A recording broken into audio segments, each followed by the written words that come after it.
I'm Ellie LaLiberte. As Planned Parenthood of Wisconsin pauses abortions today, what Democratic state lawmakers are doing to make it more accessible. Plus, newly obtained video of a police chase that ended with a Madison police officer injured.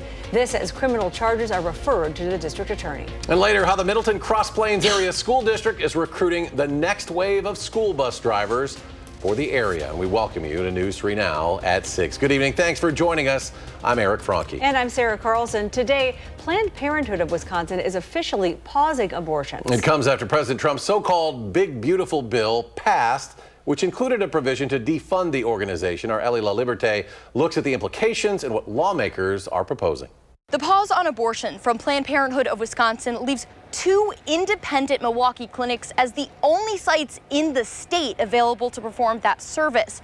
But proposed legislation from state Democrats looks to take the pressure off those clinics. We're sounding the alarm, but we're also saying we can do something about this. State Representative Lisa Subeck and State Senator Calder Roys introducing legislation Wednesday morning to increase access to abortion as the largest provider in the state pauses the service. It is at crisis proportions. The bill would repeal several current abortion requirements, including that patients must attend 2 appointments with the same physician at least 24 hours apart, telehealth and medication abortion restrictions, and ultrasound and some physician requirements. As they stand, these requirements will likely lead to a backlog for the only 2 clinics still providing abortions in the state. There is no legitimate reason for this restriction other than to try to reduce the availability of providers to provide care. And what we would argue is that the intentional killing of unborn children is not health care. But Wisconsin Family Action, an organization that promotes conservative Christian family values, criticizes the proposed legislation. So we want to make sure that that bill does not pass because we truly want women to have informed consent. We want women to be aware of what they're walking into. But the bill has an uphill fight. Currently, just circulating for co-sponsorship. Reporting at the state capitol, Ellie LaLiberte, News 3 Now. Ellie, thank you. Republicans in the state legislature have also proposed legislation to, quote, clarify the definition of abortion. That proposed bill says abortion is not an early induction or C-section performed due to a medical emergency. It also states that abortion is not the removal of a miscarriage or an ectopic, embryonic, or molar pregnancy. Democrats and Republicans are blaming each other now for the government shutdown, stopping paychecks for hundreds of thousands of federal workers. The Trump administration is also threatening mass firings as government offices are shuttered.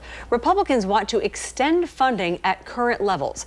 Democrats are holding out for concessions on health care, including extensions of Affordable Care Act subsidies and reversals to cuts to Medicaid. Now, this is the first government shutdown in nearly 7 years. According to the Education Department's shutdown contingency plan, student aid will largely remain unaffected in the short term. The department will continue to process the free application for federal student aid, or FAFSA. The application to apply for that aid is open right now. Earlier today, education leaders gathered in Waunakee to encourage all students to complete their applications in a timely manner. We remain optimistic that those forms will continue to be processed. And again, reminding students that the earlier they get in the queue, the better positioned they will be. So they should not let a government shutdown stop them from completing the form. And to learn about how your child can access federal financial aid for fall of 2026, go to studentaid.gov. A police officer is still recovering tonight after a crash with a tow truck driver last weekend. And today, Monona police released video of the chase and referred charges to the district attorney against the tow truck driver. Reporter Maddie Himes joins us now with that video and more information about the driver who faces nearly 40 charges. Sarah and Eric, Monona Police, the Wisconsin State Patrol, and the Dane County Sheriff's Office are referring 7 felony charges to the Dane County District Attorney for Christopher P. Bruger, among dozens of other charges. Now, this is a video of the chase, and we should point out police did not send video of the crash itself. On Saturday, police say Bruger led officers on a chase that led to a crash where a Madison officer suffered serious injuries with his canine in the car. Police say the incident started just before 2 when a caller reported a driver operating recklessly on Highway 51 hitting multiple vehicles. After a chase crossing several jurisdictions near the bridge on Terminal Drive, the driver swerved into oncoming traffic, hitting Officer Ryan Kimberly's squad car. As of Monday, Officer Kimberly is still in the hospital in stable but serious condition. This is a developing story, and we'll continue to bring you updates as we get them. There is a fundraising page for Officer Kimberly that has already raised $72,000. You can find that link under this story on channel3000.com. All right, thank you, Maddie. And now turning to weather, here's meteorologist Blaise Keller with the firstborn forecast, and heat continues. Yes, I don't think that it's going to be fall-like anytime soon. In fact, we're looking at temperatures to climb into the upper 80s, if not the low 90s, before we end the work week. Right now, though, it's 75 in Dodgeville. We're taking a live look on our Upland Hill sky cam. A little bit of cloud cover there as we look towards the city on the outskirts. Winds are light and out of the east. Now, temperatures across southern Wisconsin have been in the 70s and low 80s all day. A little bit cooler off towards Lake Michigan. This is the lake breeze cooling down folks into more of those mid to upper 60s. Everybody else low to mid 70s. It's 77 in Boscobel. It's 73 in Middleton, Stoughton, as well as in McFarland. We should be, again, a little bit cooler for this time of year. We're cooler than the same time yesterday, but we're really not going to get into those more seasonal temperatures until the middle of next week. As I mentioned, we could get into the upper 80s to low 90s Friday and Saturday. There's a look at our forecast as well as the record. We'll talk about if the cooler temperatures also bring some much needed rain in the extended forecast. All right, Blaise, thank you. Have you ever wondered what it takes to get behind the wheel of a yellow school bus? Good question. Armand Rahman attended the Middleton Cross Plains District's Drive a Bus event, and believe it or not, they actually let him drive. There he is. Hey, Armand. That's right, Eric and Sarah. For some reason, they've allowed me back. I did not crash the first time, so you know what? We're going to take this baby for another spin again. Look out, Gabe. I'm going to close those doors behind you there. All right, and then we are going to put this into drive, put this brake on, and we are going to take off again. And we have been here since about 4:30 as people have been coming in. I'm going to check the mirrors here, make sure no one's around me. We're and people have been coming by interested in signing up to be bus drivers here for the Middleton Cross Plains Area School District because they are in need of about 5 different bus drivers to help make their routes staffed up fully. And you know what? I learned today that being a school bus driver is actually a very big part of a child's educational experience. All right, let's get to it. Gotta lead the way. Yep. Okay. Electric bus, turn it on to the first click. I learned there are a lot of steps to start Middleton's first electric school bus. Brake, this is the emergency brake. Okay. So when it's out, it's engaged. When it's pushed in, you're free to roll. But ask Dan Giocaris. It's a no-brainer why he loves driving. So many people think that it's such a hard job, and it's not. It's a really fun job. He trains new bus drivers for the district, which needs to hire about 5 more to take the load off some of the transportation staff. And so right now, pretty much everybody in the office is driving every single day, an AM and a PM. So it really, it takes 4 to 5 hours out of my day. The route to operating a school bus requires getting a CDL license and a school bus endorsement. That can be intimidating, and transportation staff says there's a shortage throughout Wisconsin and across the country because the schedule can also make people stop. It's probably more like a 7 to 5 job where you're getting 8 hours. There's breaks in the middle, so you're going to have gaps. But Dan says in the Middleton Cross Plains Area School District, they don't let you go take the CDL test Until we know they can pass the test. Okay. And it's not that hard a test. And you don't need to check your mirrors to see the reward roll far past the bus stop. As corny as it sounds, a lot of these kids will remember their bus driver. We've had drivers here that have had kids in kindergarten, and they watch them graduate that last day of school. And the thing that I've learned is that I love the interaction with the kids. That ends up being my favorite thing, and I never thought that would be true. All right, now this is a lot easier, let me tell you, without 40 screaming kids in the back of the bus there. But I will say, it's really cool. I'm in Middleton Cross Plains Area School District's only electric bus. That's why it purrs like a cat. It's not rumbling like a normal school bus would.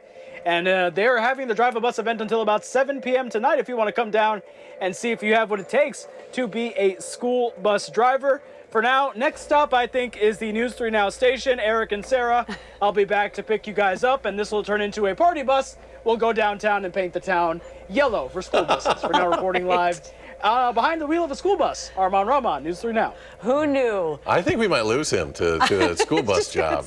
He's having way too much fun. He'll have a second job. All right. Thank you, Arman. Yep. Coming up on News 3 Now at 6, we're digging deeper into the homeless crisis in Madison. More on what's being done. Plus, celebrating Latino arts and culture, what one organization has planned when it comes to Madison this week. Stay with us. You're watching News 3 Now at 6. A group celebrating Latino arts and culture is giving back to the local community. The founder of LOUD, Oscar Mireles, founded Latinos Organizing for Understanding and Development, or LOUD. Today, students from Madison East High School visited the LOUD studio, where artists from Mexico taught them screen printing. The group's mission is to celebrate and promote Latino arts and culture with things like events and education. It's bringing artists, connecting them with young people. Young people are not only our future, but they need to see the world through other people's eyes. And tomorrow, LOUD is hosting Mariachi San Jose for traditional performances as they embark on a statewide tour. You can attend the Hispanic Heritage Luncheon tomorrow at Monona Terrace, and you can find more information available at loudwisconsin.org. Housing continues to be one of, if not the most significant issue for Madison and Dane County residents. And according to local housing service providers, homelessness is a growing problem in the community. This year, nearly 800 people were identified as homeless across the county. With the exception of 2021, that's the highest count in 10 years. And the main source of funding we use to address the problem is running dry. During COVID, we saw a huge influx of resources and our numbers went down. We had a lot of money to prevent homelessness so people could stay in their homes. And then we also had a lot of money to help people exit homelessness. Tonight, our Maddie Heimsch takes a deep dive into the funding gap that's left when the COVID relief money expires. We'll have a full report tonight. Join us for News 3 Now at 10. And still ahead, the latest Coats for Kids tally as our campaign nears the end. Plus, the most frightful thing about Halloween this year may just be the prices at the store, which items could cost more. Or some of those masks. And could we see record high temperatures soon? Blaze returns with the full forecast after the break. You're watching News 3 Now at 6. Well, the countdown to Halloween is underway, but this year tariffs have put a terrifying effect on spending. According to the Alliance for American Manufacturing, virtually all Halloween costumes on the market are imported, which means they will be subject to tariffs. Candy and sweets prices are also up from a year ago, according to the latest Consumer Price Index. The National Retail Federation says people are spending about $114 per person, and that's nearly $11 more than last year. In times of uncertainty, and we've seen this starting with the pandemic, during times of inflation and others, people are turning to these celebrations, these fun holidays where no matter what's going on in the world, you can dress up in something fun. Overall, the National Retail Federation projects that consumers will spend more than $13 billion this year on Halloween. Well, the Coats for Kids campaign getting a nice jump in donations yesterday, and so far we have collected 2,916 winter coats. And if you want to chip in, there is still a little bit of time left, and here is how you can help. There's our total, 2,916, but we are still looking for all kinds of winter coats, jackets, and accessories, especially in toddler, infant, and larger teen sizes. You can make donations at any Madison area Clinky Cleaners location until October 4th. Just a few days left. If you're looking for other ways you can help out, head to channel3000.com/coats4kids to learn how you can donate. We're still in this warm spell. Believe it or not, temperatures will be even warmer the next few days. Blaze now with the forecast. And it is set to get into those 80s, maybe even the low 90s. Our temperatures as we head into not only Friday, but we'll stay there into Saturday as well. Partly cloudy conditions tonight, going to keep us on the mild side. More sunshine for Thursday and especially Friday and Saturday. And then maybe we start to get some rain as we look to the end of the weekend. So any weekend plans, whether it's football, farmers market, just getting out on the water, they should be not impacted, or they shouldn't be impacted by any sort of weather, other than maybe some southerly winds, because our high pressure system is pushing off to the southeast. Southerly winds on the backside of that are going to meet with southerly winds out ahead of yet another low pressure system. And so that's going to really just create this almost highway of warm air moving into parts of the plains, as well as here in Wisconsin going into Friday further into Saturday. Future track, we're going to keep it wide here across the region because there's not a lot of track down at the county level. There's just nothing going on, not till at least this low pressure system moves out of the Dakotas, and that should be later Sunday night into Monday. That could bring us our next chance for some rain. It's been a fairly dry September, so we could use a little bit of rain to say the least, and it looks like we might squeeze out some raindrops there Sunday night into Monday, and then a few more times as we go into next week. Now that the remnants and of Humberto as well as Hurricane Imelda are pushing off towards the east, further into the Atlantic, our blocking high can move off to the east. We start to get the jet stream moving again. It was backed up, traffic jam. Now we're starting to move along the highway. And that's going to bring back some rain chances. But again, we're looking at some minimal rain, probably about a half an inch or so over the next 7 days. So not a lot of rain, no heavy rain events. But we're not seeing any drought conditions develop because of all the rain we've picked up to this point throughout the year. Here's a look at all of our counties and the surplus of rain we've picked up from January through August. If you live in Iowa County, you've had 6 inches of extra rainfall this year. Dane County, over 3.5 inches of rainfall extra this year. Walworth County, just over 3 inches. So that's kind of our padding, our rainy day fund for the dry September that we're just getting out of. So that's the reason why we haven't had a whole lot of drought conditions develop, but we're starting to get to that point where we could use some rain, and luckily it looks to show up there beginning next week. But until then, enjoy the quiet and the warm temperatures and sunny conditions. Stay with News 3 Now. We got sports after the break.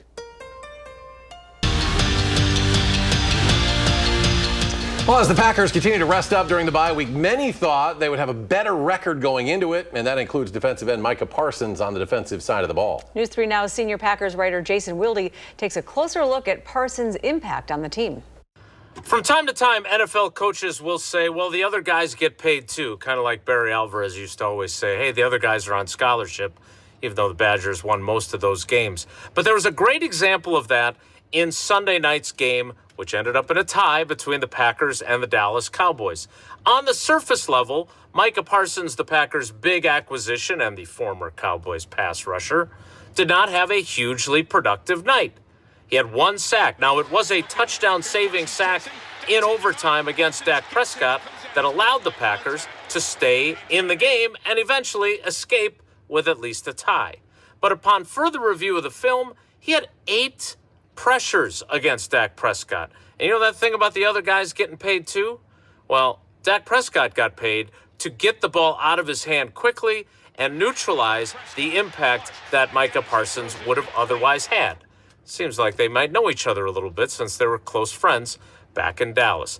So far, Micah Parsons has been everything the Packers have hoped for.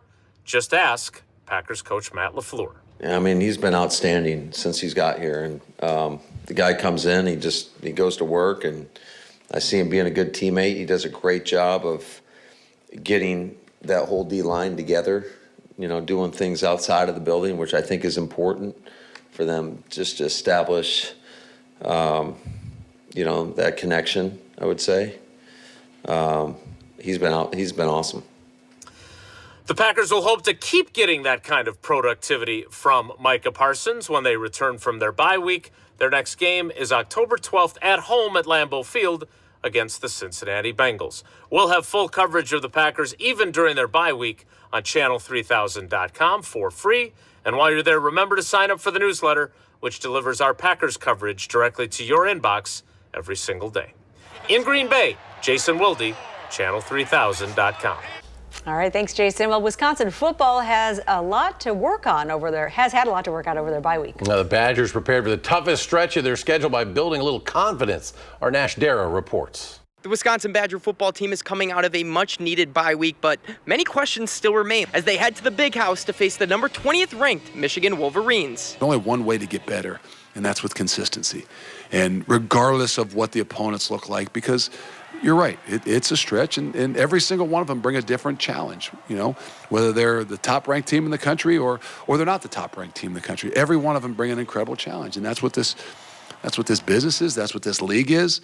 But what's going to have to be a consistency, and I don't just mean from the players, I mean from the coaches as well. And so our ability to maintain and sustain some consistency as we continue to push and grow is going to be every bit as important as anything else. I don't think the time off really changes the message, but it's just that we got to get better. You know, whether it's, you know, myself, the guys up front, the guys on the outside, just being able to all, you know, work together and just produce more yards, more explosives, whatever it is. There's always going to be opportunities for things to go well and things to go bad. So if you're going to let that bye week, you're going to come off that bye week being scared of maybe what you did in the past and not letting it have an opportunity to grow, then it can become a big problem. I feel like this team took a step forward this week. We built confidence within each other. We've been talking about this tough schedule since it's released, and now we're just in the thick of it. 8 games left for Bucky, 5 of which come against AP top 25 ranked teams currently, and the Badgers sit at 2-2. At Camp Randall, Nash Dara, News 3 Sports. All right, Nash, thank you. Thanks for joining us for News 3 Now at 6. Coming up next, Entertainment Tonight. And be sure to join us again at 10 o'clock, and you can always find us streaming 24/7 on Channel 3000+.